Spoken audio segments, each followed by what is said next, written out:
ভারত কি সত্যি ইংল্যান্ডকে হারিয়েছে, নাকি মাত্র 4 জন খেলোয়াড় মিলে জিতিয়ে দিয়েছে পুরো ম্যাচ? যা সামনে এসেছে তা শুনলে তুমিও অবাক হয়ে যাবে। যদি আমি তোমাদেরকে বলি যে ইংল্যান্ডের বিরুদ্ধে টিম ইন্ডিয়া জেতেনি ভাই, আসলেই 4 জন প্লেয়ার মিলে জিতিয়েছে। আরে সেই 4 জন প্লেয়ার যারা বলেছিল টিম ইন্ডিয়া তোমরা বসে যাও, আমরা পুরো টিমের সমান কাজ করে দেব। হ্যাঁ, কারণ সাম্প্রতিক সময় যদি তুমি দেখার চেষ্টা করো তাহলে এই ম্যাচটা কোনো সাধারণ ম্যাচ ছিল না। এটা ছিল সেমিফাইনালের ম্যাচ, যেখানে জিতলে ফাইনালে, হারলে সরাসরি বাড়ি। এখানে টিম ইন্ডিয়া টস হেরে গিয়েছিল, তাই মানুষের মনে অনেক টেনশন তৈরি হয়ে গিয়েছিল, কারণ টস মানেই যেন অর্ধেক ম্যাচ জিতে যাওয়া। এখানে ইংল্যান্ডের দল টস জিতে যায়। টস জেতার পর যেমন সবাই করে, তারা ফিল্ডিং বেছে নেয়, অর্থাৎ আগে বোলিং করে। টিম ইন্ডিয়া তখন বলে ঠিক আছে, আমরা এমন মারব যে তোমরা ভাবতেও পারবে না। এখানে অভিষেক শর্মা প্রস্তুতি নিয়ে মাঠে নামেন এবং বলেন চলো ভাই, এখন মারধর শুরু করি। কিন্তু ভাই সাহেব তিনি মাত্র 9 রান করে আউট হয়ে যান। এরপর পুরো ম্যাচে আর কিছুই করতে পারেননি। এখানে অভিষেক শর্মার কাছ থেকে আশা করা হয়েছিল যে অন্তত সেমিফাইনালে ভালো খেলবেন, কিন্তু এখানেও তিনি চলতে পারেননি। কিন্তু কি তিনি জয়ের হিরো? একদমই না। তাহলে প্রশ্ন উঠছে, এই ম্যাচের আসল হিরো কারা? এখন একে একে শুনুন সেই নামগুলো। দেখো ভাই, যেই হোক, জয়ের সবচেয়ে বড় হিরো হলেন হ্যারি ব্রুক। হ্যাঁ, হ্যারি ব্রুক ইংল্যান্ডের হয়ে থেকেও ভারতের জন্য যে কাজটা করে দিয়েছেন সেটা আজ পর্যন্ত কেউ করতে পারেনি। কারণ যখন সঞ্জু স্যামসন মাত্র কয়েক রান করেছিলেন, তখন হ্যারি ব্রুক তার সহজ ক্যাচ ফেলে দেন।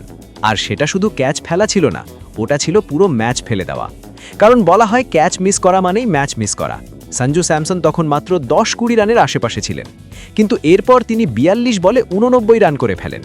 ইন্ডিজের বিরুদ্ধে তিনি 97 রান করেছিলেন, আর এখানে সেমিফাইনালে 89 রান করেন। সেমিফাইনালে এত বড় ইনিংস খুব কমই কেউ খেলেছে। 2016 সালে বিরাট কোহলি 82 করেছিলেন, আবার 88ও করেছিলেন। বিরাট কোহলি তো বিরাট কোহলি, কিন্তু এখন ভারতের হয়ে সফল রান চেজে সর্বোচ্চ স্কোর 97 সঞ্জু স্যামসনের। যদিও এখানে রান চেজ ছিল না, তবুও তিনি 89 রান করে দেন। যখন সঞ্জু স্যামসন এই 89 রান করেন, তখন সেখানেই পুরো ম্যাচ ঘুরে যায়।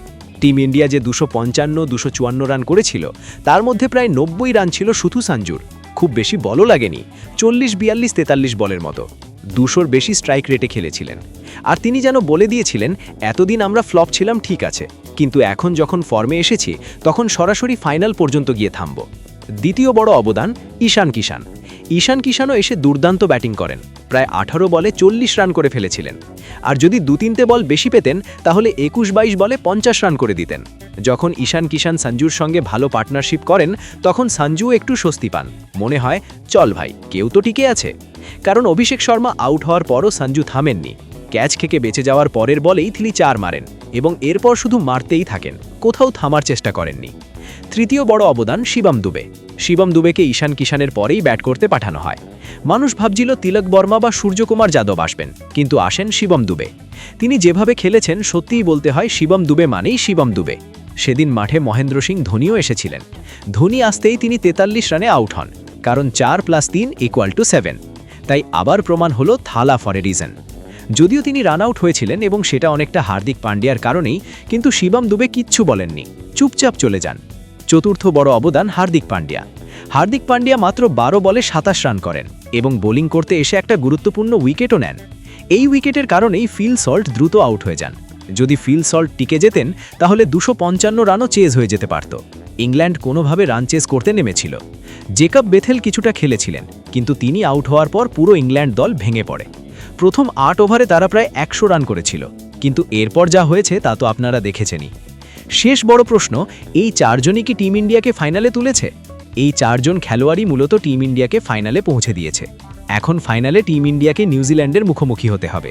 যদি নিউজিল্যান্ড জিতে যায় তাহলে ভারত টি-20 বিশ্বকাপ হারবে, আর যদি ভারত জিতে যায় তাহলে টি-20 বিশ্বকাপ জিতবে।